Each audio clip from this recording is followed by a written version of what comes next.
Hello everyone, how are you doing? This is MD Tech here for another quick tutorial. In today's tutorial, I'm going to show you how to disable or turn off cookie tracking on the Google Chrome web browser.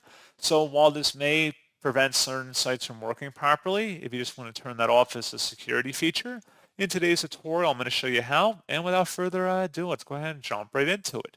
So all you have to do is open up Chrome and select the menu icon up at the top right, and then go down and select Settings. On the left panel, select Privacy and Security, and then on the right side, select Third-Party Cookies. And where it says Block Third-Party Cookies, go ahead and select that, and that's all you have to do. So pretty straightforward process, guys, and as always, thank you for watching. I do hope that I was able to help you out, and I do look forward to catching you all in the next tutorial. Goodbye.